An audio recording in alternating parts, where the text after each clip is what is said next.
Ladies and gentlemen, the very word secrecy is repugnant in a free and open society.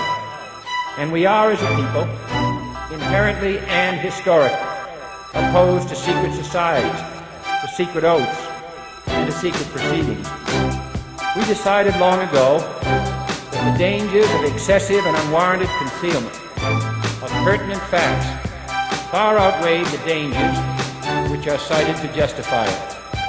Even today, there is little value in opposing the threat of a closed society by imitating its arbitrary restrictions. Even today, there is little value in ensuring the survival of our nation if our traditions do not survive with it. And there is very grave danger that an announced need for increased security will be seized upon by those anxious to expand its meaning to the very limits of official censorship and concealment. That I do not intend to permit to the extent that it's in my control.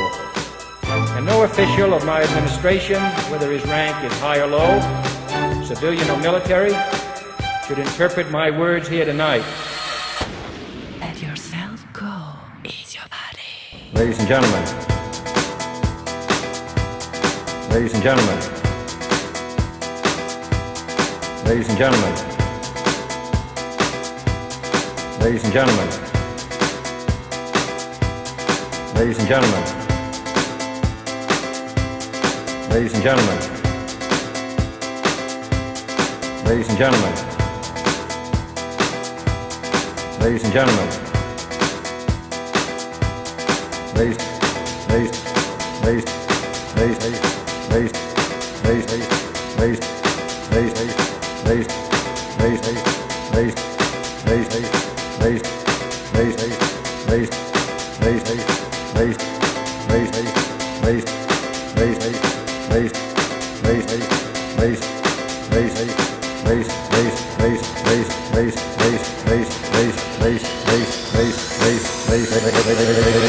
as an excuse to censor the news, to stifle dissent, to cover up our mistakes, or to withhold from the press and the public the facts they deserve to know. For we are opposed around the world by a monolithic and ruthless conspiracy that relies primarily on covert means for expanding its sphere of influence, on infiltration instead of invasion, on subversion instead of elections, on intimidation instead of free choice, on guerrillas by night instead of armies by day. It is a system which has conscripted vast human and material resources into the building of a tightly knit, highly efficient machine that combines military, diplomatic, intelligence, economic, scientific, and political operations. Its preparations are concealed, not published. Its mistakes are buried, not headlined. Its dissenters are silent, not praised. No expenditure is questioned, no rumor is printed, no secret is revealed. No president should fear public scrutiny of his program, for from that scrutiny comes understanding, and from that understanding comes support or opposition, and both are necessary. Ladies and gentlemen, all the hits and more. I'm not asking your newspapers to support an administration, but I am asking your help in the tremendous task of informing and alerting the American people. For I have complete confidence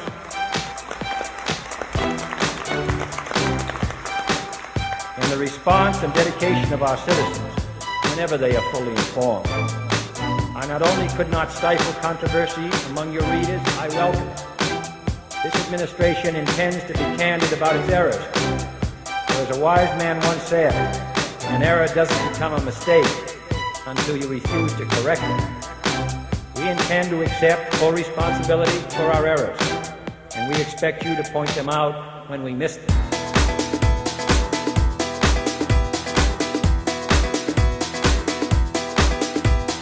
Ladies and gentlemen,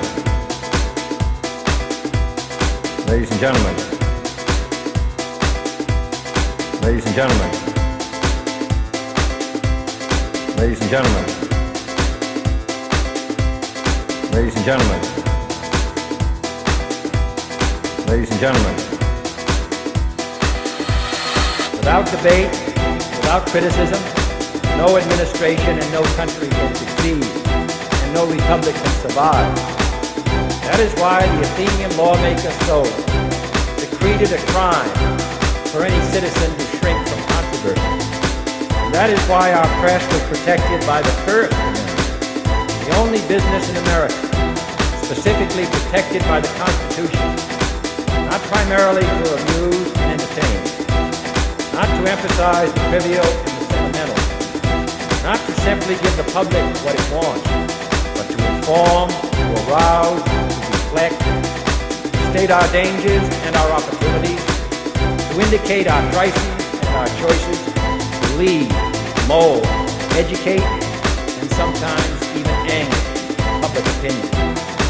This means greater coverage and analysis of international news, for it is no longer far away and foreign, but close at hand and local. It means greater attention to improved understanding of the news, as well as improved transmission. It means, finally, that government at all levels must meet its obligation to provide you with the fullest possible information outside the narrow limits of national security.